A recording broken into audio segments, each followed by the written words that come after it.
Il faut rester unis, courageux.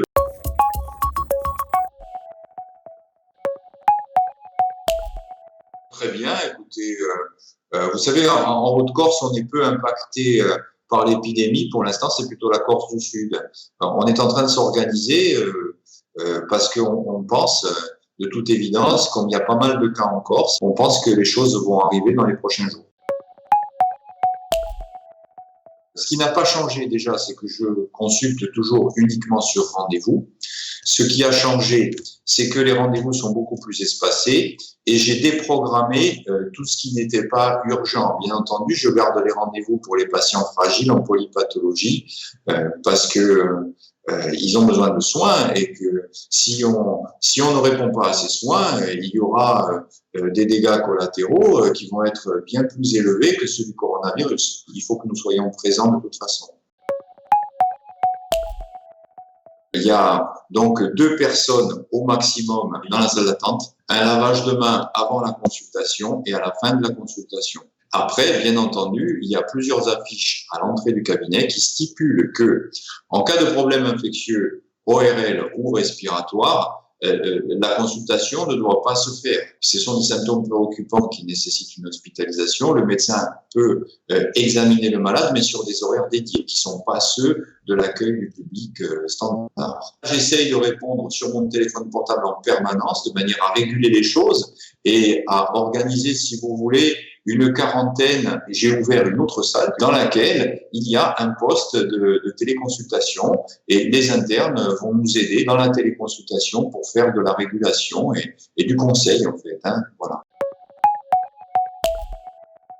J'essaye de leur apporter une réponse adaptée, déjà en me tenant au courant moi-même, avec les mises au point quotidiennes des ARS, qui sont assez bien faites, donc je leur réponds et j'essaye surtout de les rassurer en leur expliquant que les cas graves existent et qu'il y a une consultation téléphonique ou une visioconsultation à partir de J5, à partir du moment où vous avez des symptômes infectieux et qu'ils n'hésitent pas à me rappeler en permanence si le besoin s'en faisait sentir.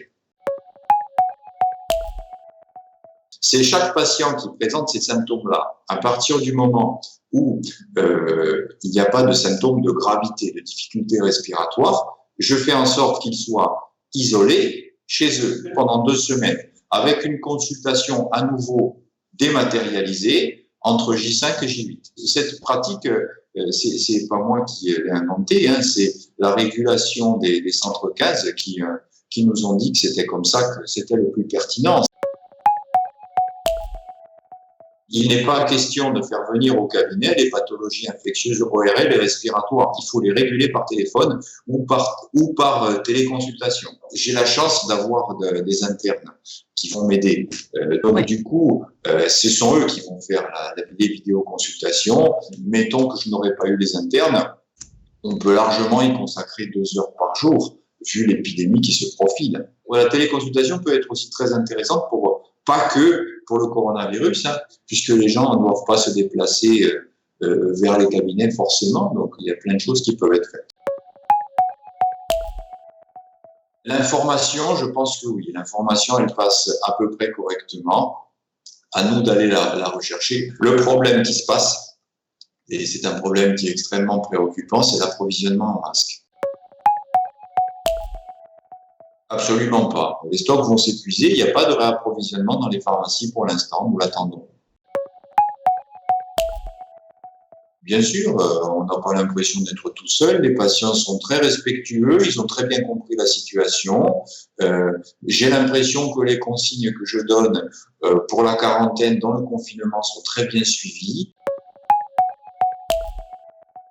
De répondre au téléphone quasiment de manière permanente à la place de leur secrétaire pour dire au secrétaire que devant tout syndrome infectieux, c'est le médecin qui doit réguler et pas la secrétaire. Ne pas laisser tomber les gens fragiles pour se fixer sur le coronavirus et puis garder confiance et puis soutenir les régions qui sont en pleine tempête. On pense à eux très fort et puis c'est tout. Il faut rester unis, courageux, ne pas s'exposer inutilement et surtout rassurer la population en leur donnant les bonnes mesures, les bonnes règles de conduite pour éviter la propagation du virus et pour faire en sorte que cette épidémie puisse être vaincue.